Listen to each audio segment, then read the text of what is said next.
اللہ و تعالیٰ نے دیہاتیوں کا ذکر فرمایا، یعنی جو شہر سے دور تھے، عرب کے دیہاتی تھے، ان کی 3 قسمیں بیان فرمائیں۔ ہمارے یہاں بھی جو شہر میں رہتے ہیں ان کو شہری کہتے ہیں، جو گاؤں دیہات کے لوگ ہوتے ہیں ان کو دیہاتی کہتے ہیں۔ بدو بھی ان کو کہا جاتا ہے، عرب کے بدو، اعرابی، تو یہ سب الفاظ استعمال ہوتے ہیں ان کے لیے جو گاؤں میں رہتے ہیں۔ اعرابی یعنی دیہاتی۔ فرمایا کہ الاعراب اشد کفرا و نفاقا و اجدر الا يعلموا حدود ما انزل اللہ علی رسولہ واللہ علیم حکیم۔ اور دیہاتی لوگ یہ کفر و نفاق میں بہت سخت ہیں، یعنی عرب کے وہ دیہاتی جو منافقین تھے ان کا بیان یہاں پر ہوا۔ فرمایا دیہاتی منافقین یہ شہری منافقین سے بھی زیادہ سخت ہیں کفر و نفاق میں، یعنی ان کے دل بہت زیادہ سخت ہیں کافر ہونے میں اور منافق ہونے میں۔ وَأَجْدَرُ أَلَّا يَعْلَمُ حُدُودَ مَا أَنزَلَ اللَّهُ عَلَى رَسُولِهِ، اور ان کو زیادہ لائق ہے کہ یہ اللہ کے احکام کو جو اس نے اپنے رسول پر اتارے نہ سیکھیں، نہ جان سکیں۔ واللہ علیم حکیم، اور اللہ علیم علم والا اور حکمت والا ہے۔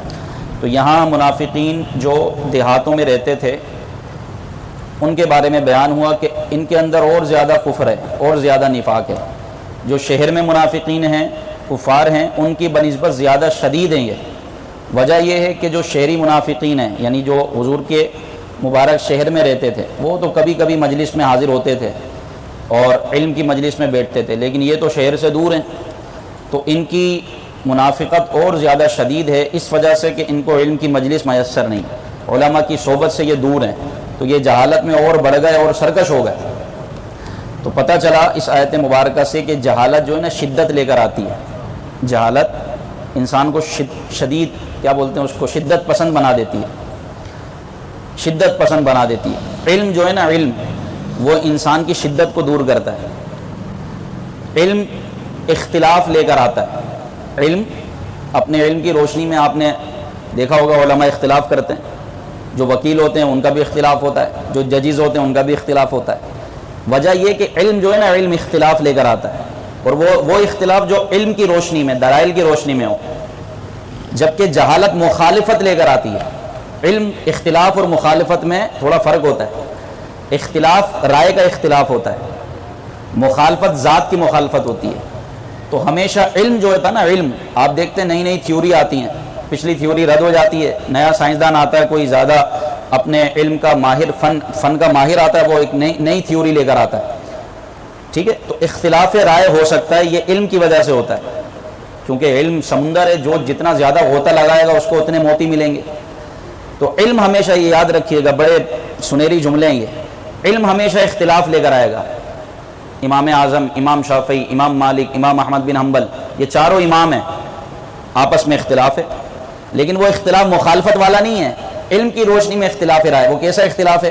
امام شافعی فرماتے ہیں کہ میں نماز میں رفع یدین ہوگا، ان کے نزدیک فرض ہے، واجب ہے نماز میں رفع یدین کرنا۔ امام اعظم کے نزدیک مکروہ تحریمی ہے، کیونکہ دونوں حدیث ہیں، حضور نے رفع یدین ابتداء اسلام میں کیا، آخر میں ترک فرما دیا، دونوں طرح کی حدیث ہے نا۔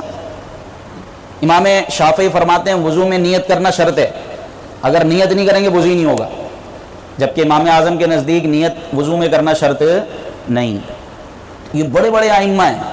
اسی طرح یہ اختلاف صحابہ میں بھی تھا، یہ اختلاف صحابہ کرام کے دور میں بھی تھا۔ وجہ یہ ہے کہ علم ہمیشہ اختلاف لے کر آتا ہے، لیکن جہالت علم سے دوری، یہ مخالفت لے کر آتی ہے، اور ہمارے یہی ہو رہا ہے، ہمارے اختلاف رائے نہیں ہوتا، مخالفت ہوتی ہے۔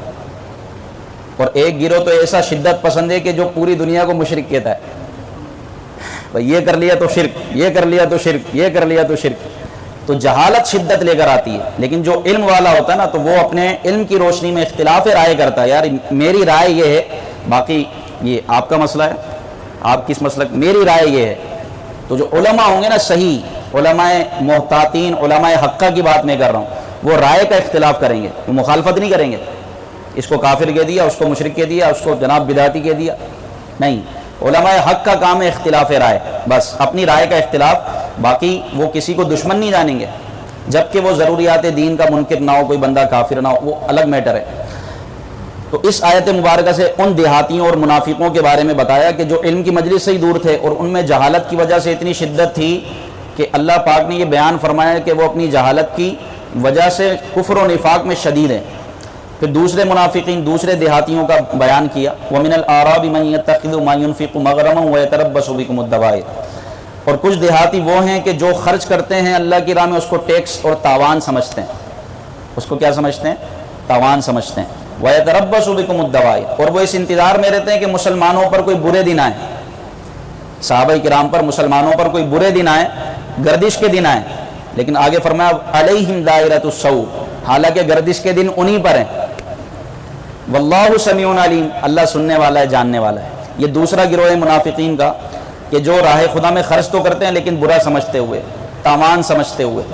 چونکہ قرآن ہماری اصلاح کے لیے نازل ہوا تو آج ہمیں اس آیت مبارکہ کے پیش نظر اپنی حالت پر بھی غور کرنا چاہیے کہ ہم جو راہ خدا میں دیتے ہیں ہمارے دل پر گراں تو نہیں گزرتا، بطور خاص جو واجبات میں سے زکوٰۃ، فطرہ، یہ واجبات میں سے ہیں۔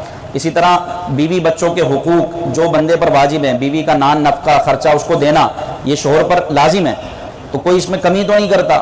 بچہ بیمار ہے، اس کی دوائی کے لیے پیسے ہونے کے باوجود دوائی دارو نہیں کرتا بندہ۔ اتنے کنجوس ہوتے ہیں، اپنی بچوں کو دوائی اپنے اوپر تک خرچ نہیں کرتے۔ اس طرح کے کنجوس مکھی چوس آپ کو ملیں گے۔ تو اب جن پر خرچ کرنا شرعاً لازم ہے وہاں خرچ نہ کرنا یہ گناہ ہے۔